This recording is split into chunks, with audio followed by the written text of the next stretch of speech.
think President Trump will be trying to appeal to tonight? I mean, new voters, or do you think he'll be going for his base? What do you think? He's obviously going for his base. I'm really confused by what your guest said. I'm not actually sure if she's watched the convention. But I think he's really going after his base. And I think what he's also going after is independent voters. So there was a poll out yesterday from Rasmussen, who's the only pollster who got the 2016 election right. And it shows Biden leading Trump by 1 point. So there was a 10-point spread in early July with Biden leading. According to Rasmussen, Biden is only leading by 1 point at the moment. So, it's a really interesting convention in terms of, you had people like Tim Scott, Nikki Haley, a guy named Maximo Alvarez, who's a Cuban immigrant. It's a really interesting convention in terms of how people are looking at the future and how people are really wondering what American values are. I think that's what is under discussion right now. And what's being presented is a dramatic contrast around really civil unrest. And by civil unrest, I mean riots in cities versus kind of what American values are. And I think they're putting that out for debate, hoping that Joe Biden will actually debate Donald Trump during the election season so they can talk about these issues face to face. Well, that's not under debate, is it? I mean, that will be going ahead. The issues, oh no, I guess, there are be... people who are recommending that Joe Biden doesn't. Hillary Clinton was out. A number of U.S. senators and Congress people were out saying that Joe Biden should not debate Donald Trump, and that would be an incredible disservice to the American people. Let's look at one of the other points that our guests brought up. The incumbent would normally want to be promoting a sort of really optimistic and positive view of the country. That is incredibly difficult to do when you are in the middle of a pandemic. I'm not sure that, if you look at the number of tests, if you look at how things are going, if you look at, even in New York, today was the first day that there were 0 deaths, okay? So even in New York, you can't necessarily argue that things are not getting better. But in watching the convention, I'm a political nerd, so I watch these things. I think the Democrat convention was really negative.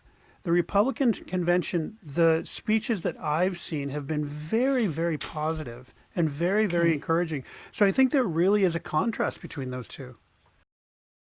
Do you think, Tony, would you agree with that? Because there'll be people who would characterise bite dance in a very different way in the States.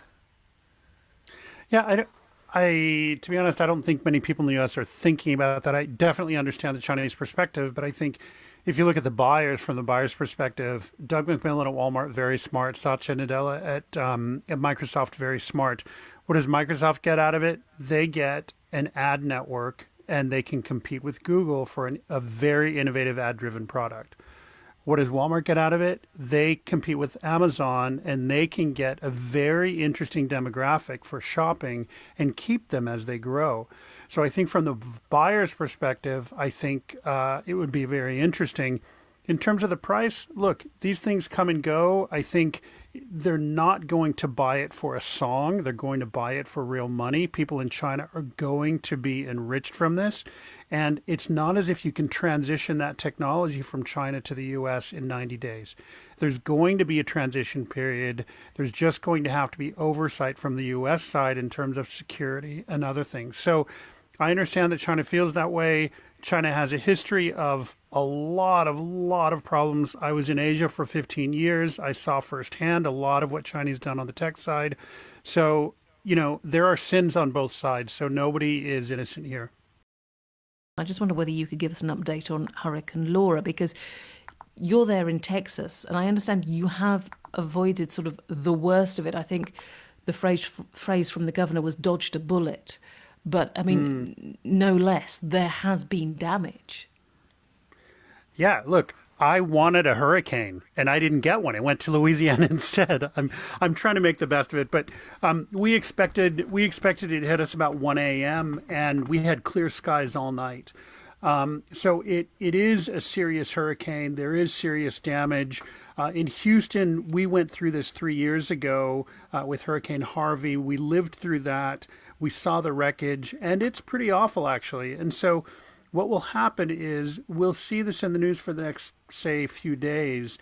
But when you have standing water in homes for more than, say, 48 or 72 hours, the entire home needs to be gutted because of the mold and because of all the problems that come as a result of being flooded.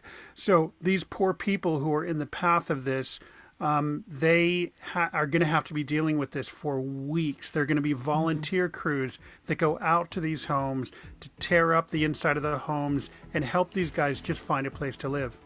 Indeed, it's not just the initial impact that we see and hear about so often, it's the ongoing impact as well, isn't it?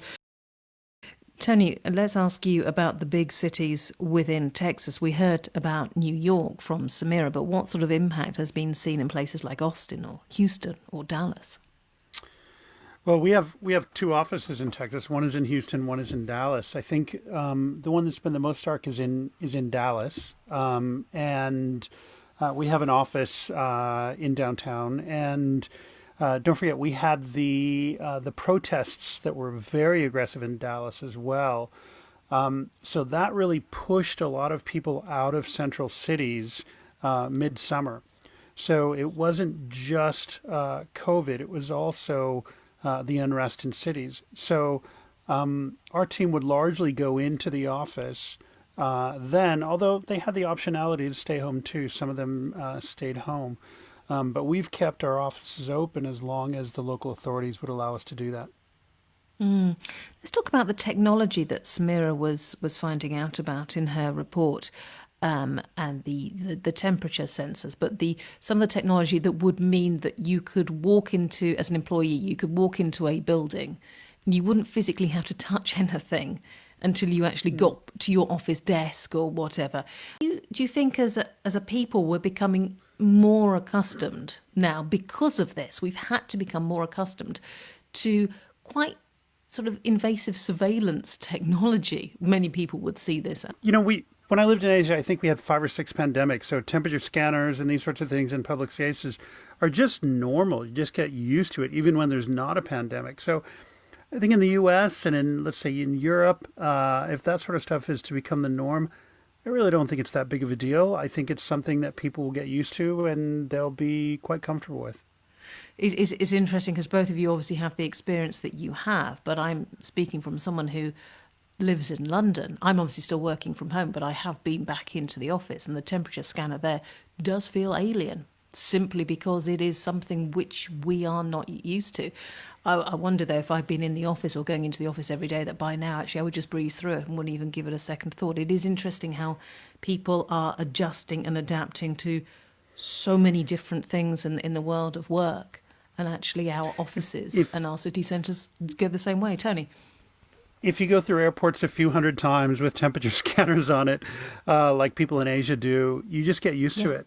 And and I have a feeling that will be more and more common. We will have to see how it progresses, and indeed how the world of work changes in many other ways, possibly some that we haven't even anticipated as well. Let's just imagine for a moment it's your birthday, or you get a promotion, or you get engaged maybe. Who would you like to get a congratulatory video from? Not just your mum or your best friend, but perhaps your favourite celebrity. Well, that is what a business called Cameo offers. Actors, musicians, sports stars, they would record a message for you, of course, for a fee. One can, access celebrities. If you make someone a celebrity, you should have access to them. Or is this just a bit, I don't know. What do you reckon, Tony? Would you be up for this for your next birthday? Pick your favourite celebrity. Of course.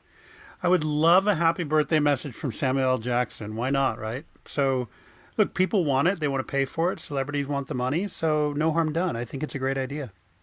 I'm on the website now. I was having whether or not I could find Samuel L. Jackson in this amount of time. I couldn't be sure. But I have to say, I don't know whether you both are thinking that this could cost thousands. But this is how can I put this, office whip round birthday money territory. This is sort of attainable for the whip round for getting your colleague a present. As technology changes, Tony, these sorts of things, there's always going to be a market, and there's going to be someone who's going to exploit this idea that actually you can get a celebrity to do this, particularly in downtime with coronavirus. You can, but I think there's a window on this because technology could have something, a film that looks like Samuel L. Jackson saying happy birthday to me within a few years. I mean, that's available now, but probably widely available anytime. So I think there's a window on this of, maybe 5 years or something until technology really fills the gap on it. Surely you'd know. Surely you'd be able to know that real Samuel L. Jackson. We are out of time on the programme today, but huge thanks to my guests, James Magar, China editor, economy editor at Bloomberg, Tony Nash, who's in Houston, Texas, and thank you for listening. This is Business Matters on the BBC World Service.